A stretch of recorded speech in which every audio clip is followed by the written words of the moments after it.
The final protocol. The emergency klaxons on the Harmonia hadn't stopped wailing for 3 days. Specialist Maya Chen pressed her palms against her ears as she hurried through the crowded corridors of the massive diplomatic vessel.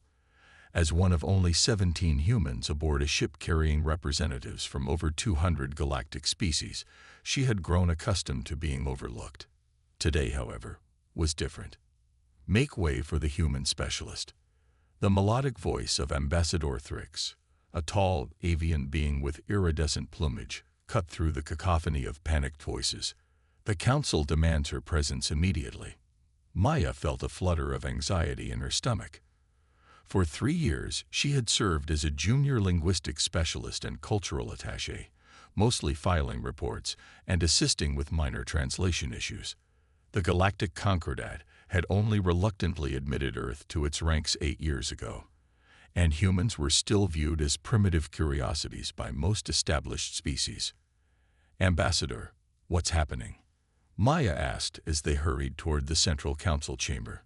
"The emergency broadcasts are all in High Concordat, and my translator is glitching." Thrix's head crest flattened, a sign of grave concern. "It is called the Purifier. An ancient weapons system has awakened on the edge of the Murad cluster. Initial estimates suggest it could sterilize approximately 68% of all inhabited systems in the galaxy within 7 standard cycles." Maya stopped in her tracks. 68%. That's trillions of lives. Indeed. Thrix's multifaceted eyes reflected the pulsing red emergency lights. "The Council has exhausted all conventional options. The Director of Emergency Operations has requested your specific skills." Maya blinked in confusion. "My skills? I'm a cultural linguist with a background in cryptography. I'm not a weapons specialist." "Nevertheless, you have been summoned." Thrix gestured toward the massive doors of the council chamber. "The fate of the galaxy may rest in human hands." The Central Council chamber was designed to accommodate representatives from hundreds of species, arranged in concentric rings around a central holographic display. Today, the usual diplomatic decorum had vanished. Representatives shouted over one another, some cowering in their environmental pods, others gesticulating wildly with various appendages. At the center of the chaos stood Director Zhen Tavik, a Meraxian whose crystalline body structure glittered under the emergency lights. The director's voice cut through the pandemonium as Maya approached. "The void speakers have failed. The quantum harmonizers have failed. Every attempt to breach the Purifier's command protocols has accelerated the countdown." The director's voice was unnervingly calm. "We have approximately 72 hours before the first purge wave begins." Maya stood awkwardly at the edge of the inner circle, feeling entirely out of place among the senior officials and representatives. She cleared her throat. "Director, I was told you requested me specifically." The chamber fell silent as every alien eye, optical sensor, and sensory appendage turned toward the human. Director Zhen Tavik's crystalline form shifted, refracting light in what Maya had learned to recognize as an expression of desperate hope. "Specialist Chen, our best cryptographers have determined that the Purifier's command protocols contain linguistic structures that bear remarkable similarities to certain ancient human languages." The director gestured toward the central hologram, which now displayed streams of unfamiliar symbols. "We need your expertise." Maya approached the hologram cautiously. The symbols swirled and shifted, occasionally forming patterns that tickled at the edges of her recognition. "We have attempted direct neural interface, quantum decryption, and even temporal regression analysis," explained Chief Science Officer Korleth, a massive gelatinous being whose thoughts were expressed through patterns of bioluminescence. "The system rejects all non-linguistic approaches. It appears to have been designed to respond only to specific verbal commands." Maya circled the hologram, her brow furrowed in concentration. "These look familiar, somehow. Not quite Sanskrit, not quite Proto-Indo-European. There's something else mixed in. Can you decipher it?" The director's voice betrayed a hint of desperation. I'd need access to Earth's historical linguistic databases, Maya said, and I'll need to understand more about how the Purifier was discovered and activated. The council chamber erupted again, voices competing to provide information. Maya caught fragments. Ancient defense network, dormant for millennia. Activated when the Vrulgath mining expedition breached the outer shell. Countdown initiated. Initial sterilization of the Orion Spur imminent. Silence. The director's command reverberated through the chamber. Specialist Chen will be given every resource available. Time is critical. Maya worked without rest for the next 36 hours, surrounded by holographic displays showing both the mysterious command codes and comparative analyses from Earth's linguistic archives. Her eyes burned, and her hands trembled from too much stimulant T. This makes no sense, she muttered to herself. These structures have elements of Proto-Sumerian, Sanskrit, and even what looks like Linear A from ancient Crete, but they're all intertwined somehow. Ambassador Thrix entered the analysis chamber with a fresh container of stimulant T. How progresses your work, Specialist Chen? Maya ran her fingers through her disheveled hair. Not well. It's like someone took fragments of Earth's oldest languages and deliberately combined them into something new. Something that no single human from any one time period could possibly understand. Thrix's head crest rose in curiosity. That is unusual. The dating analysis suggests the Purifier is approximately 327,000 standard years old. Your species had barely achieved basic tool use at that time. Maya froze, a realization dawning. Wait, say that again. Your species had barely. No, the age. The Purifier is over 300,000 years old. Correct. Long before recorded history for most council species. Maya's exhausted mind raced. So it predates all known civilizations in the galaxy. It predates human civilization by hundreds of thousands of years. She turned back to the holographic displays, her heart pounding. What if these aren't actually human languages? Thrix tilted his avian head. I don't understand. What if they're not human languages as we know them? Maya explained, excitement growing in her voice. What if they're the roots of human languages? What if whatever created the Purifier also influenced the development of human linguistic structures on Earth? The implication hung in the air between them. That would suggest that whoever built this weapon had a special interest in your species, Thrix said slowly. But why? Maya turned back to the displays, new energy flowing through her tired body. I don't know, but it gives me a new approach. Instead of trying to translate this as a known language, I need to look at it as a proto-language, the ancestor of multiple Earth language families. The breakthrough came 18 hours later, with just under 20 hours remaining before the first purge wave. Maya stood before the full Galactic Council, her voice steady despite her exhaustion. The Purifier wasn't designed to be operated by any contemporary species, she explained, gesturing to the holographic displays. It was designed to be operated by humans, but not humans as we are now. The command structures are based on what linguists call the hypothetical proto-human language, the theoretical ancestor of all human languages. Director Gentavik's crystalline form pulsed with intensity, but such a language would have existed, if it existed at all, long before your species achieved civilization. The implications are disturbing, Maya finished. Yes, something influenced human linguistic development over tens of thousands of years, seemingly to ensure that one day we would be able to understand this weapon system. The council chamber erupted in murmurs and exclamations. Have you deciphered the command protocols? The director cut through the noise. Maya nodded grimly. Partially. I believe I've identified the shutdown sequence. But there's a problem. The system appears to require biometric confirmation that the speaker is human. That's not a problem, scoffed one of the representatives. We have 17 humans aboard the Harmonia. It's not that simple, Maya replied. The system specifically requires human vocalization of the command sequence, but with precise phonological markers that don't exist in any modern human language. Our vocal tracts have evolved over hundreds of thousands of years. Modern humans physically cannot produce some of these sounds. The council fell silent as the implications sank in. "So we are doomed," said Korlath, the science officer's bioluminescence dimming to a dull glow. Maya took a deep breath.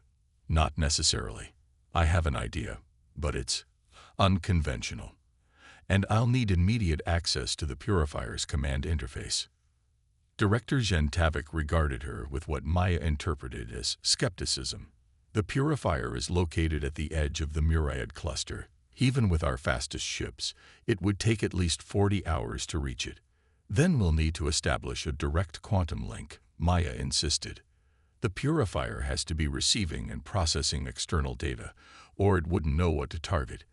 If we can hijack that data stream, I might be able to input the shutdown sequence remotely." "That's theoretically possible," admitted Korlath. "But what about the phonological issue you mentioned?" Maya held up a small device, her personal translator. "We modify this to reverse engineer the sounds. Modern humans can't make these sounds naturally, but we can synthesize them. If the Purifier is really designed to respond to humans, it might accept a synthetic human voice producing the correct phonological sequence." The director considered for a moment, then nodded. "Proceed, Specialist Chen. It appears the galaxy has little choice but to place its fate in human hands." As Maya left to begin her preparations, she heard one of the council members mutter to another, "The cosmic irony that the most primitive species in the Concordat might be our only hope." Maya allowed herself a small, determined smile.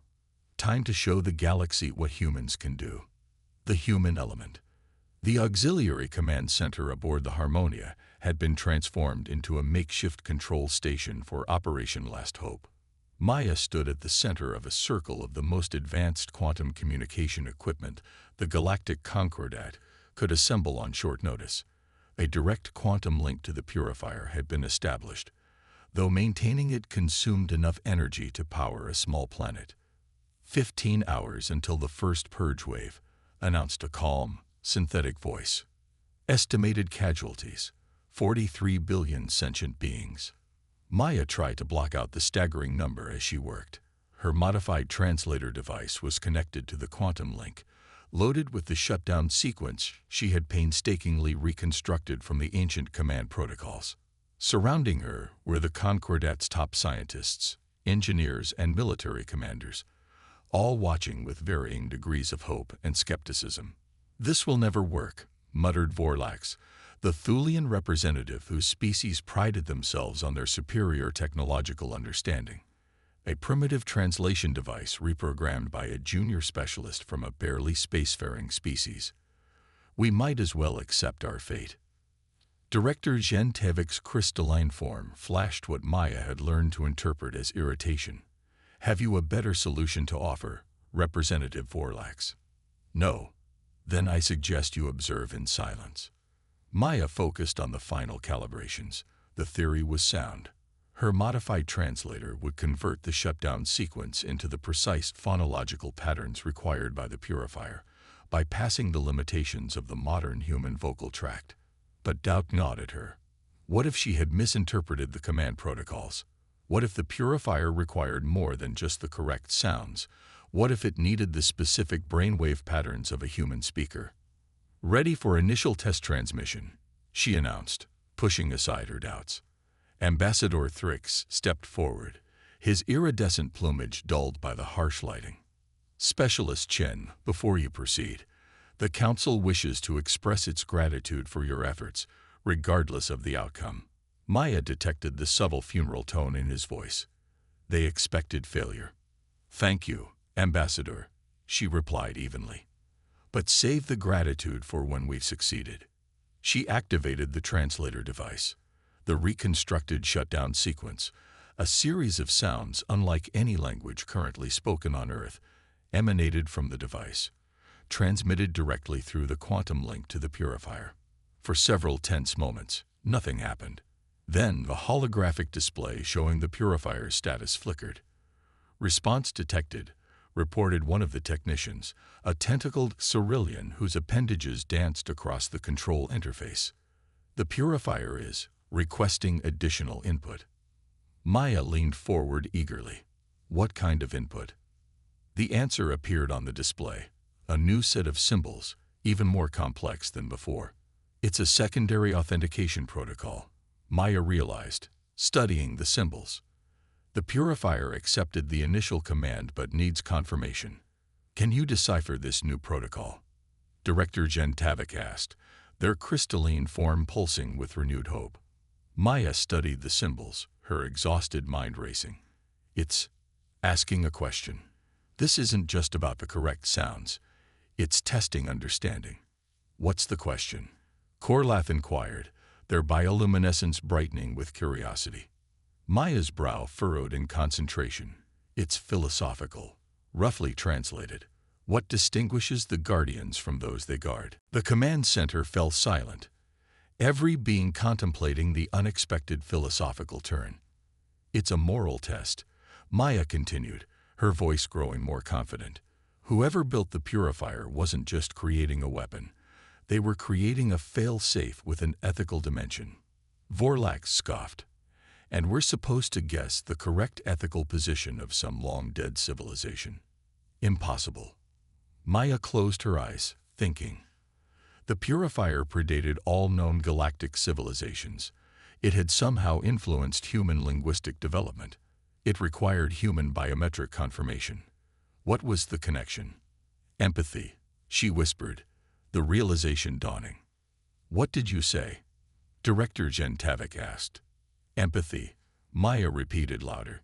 The answer is empathy. The Guardians are distinguished by their capacity to understand and share the feelings of others, to make moral judgments based on the welfare of all, not just themselves. She quickly encoded this concept into the modified translator, using the same proto-linguistic structures she had deciphered earlier. The device transmitted the response through the quantum link. The holographic display flickered again. And then, miraculous. The countdown paused. Purifier system status. Authentication protocol accepted. The cerulean technician reported, tentacles trembling with excitement, awaiting final command confirmation. Maya felt a surge of hope. She was right. Whoever had built the Purifier had encoded not just linguistic commands, but ethical principles into its operation. And somehow, they had expected humans, a species that wouldn't evolve to its current form for hundreds of thousands of years, to understand those principles. Final authentication requires direct human neural pattern confirmation. The technician continued, their excitement fading. The quantum link can transmit data, but not consciousness. Maya's heart sank. They had come so far, only to be stopped by an insurmountable technological barrier. There was no way to transmit human neural patterns across such a vast distance, even with the quantum link. How long would it take to reach the Purifier directly? She asked desperately. Even with our fastest ship, at least 30 hours, replied one of the military commanders. The first purge wave begins in less than 15. The command center fell into despondent silence. Wait, said Ambassador Thrix suddenly. There is one possibility. The Concordat has been experimenting with consciousness transfer technology. It is highly experimental and has never been attempted with a human subject. But it could work, finished Korlath, their bioluminescent patterns shifting rapidly as they processed the idea. We could theoretically transfer Specialist Chen's consciousness through the quantum link directly into the Purifier's interface system. What are the risks? Director Gentavik asked. Korlath's bioluminescence dimmed. Substantial. Neural pattern dissolution. Personality fragmentation. Permanent cognitive impairment. Death. Maya felt cold fear grip her stomach. And the alternative is watching 43 billion people die in the first wave alone. She straightened her shoulders. I'll do it. The consciousness transfer apparatus resembled a metal crown, studded with neural interfaces and quantum stabilizers. Maya sat perfectly still as the technicians made the final adjustments. The transfer will feel disorienting, Korlath explained. Your consciousness will be temporarily separated from your physical form and transmitted through the quantum link. If successful, you will briefly exist within the Purifier systems, where you can input the final shutdown command directly. And if unsuccessful? Maya asked, her voice steady despite her fear.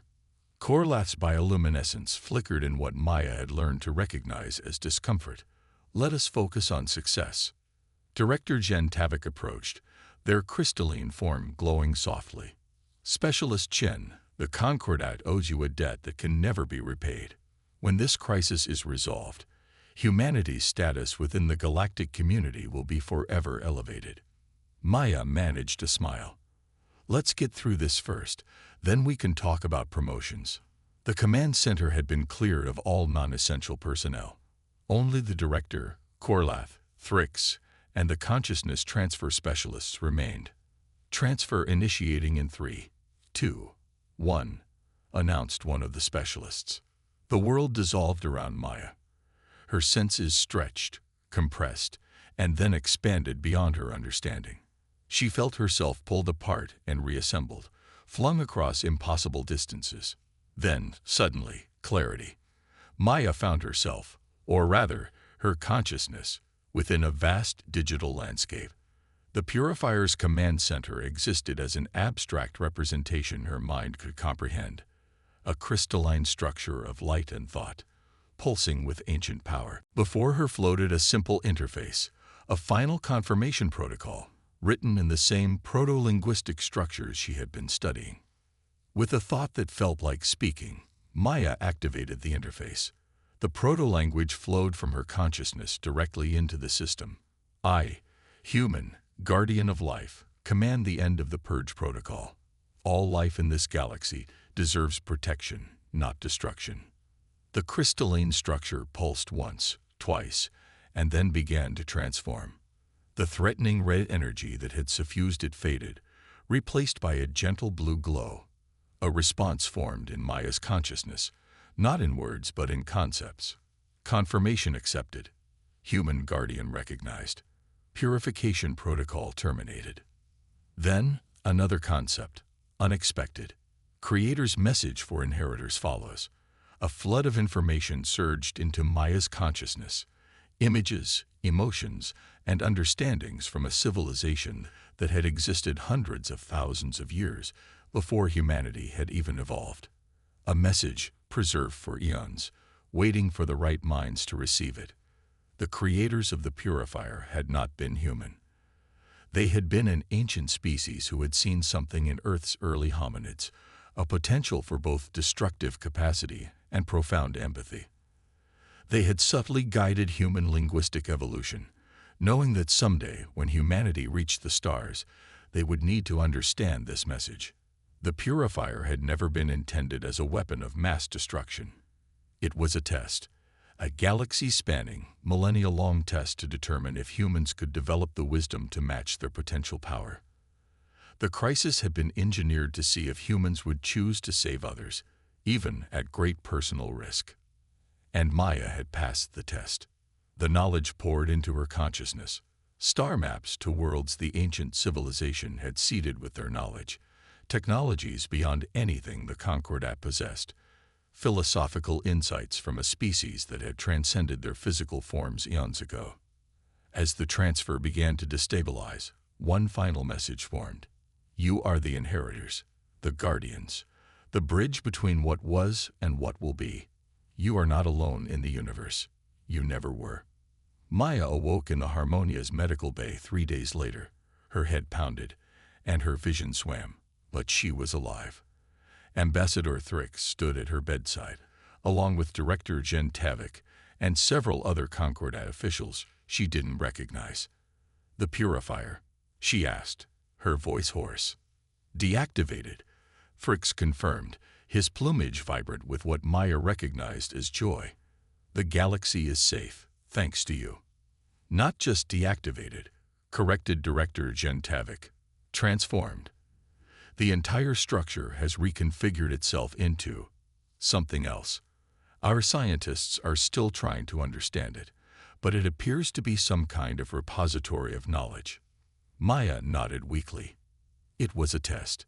The ancient civilization that built it. They were watching humanity, guiding us. They left their knowledge for us to find when we were ready. The Concordat officials exchanged glances. You remember your experience within the Purifier?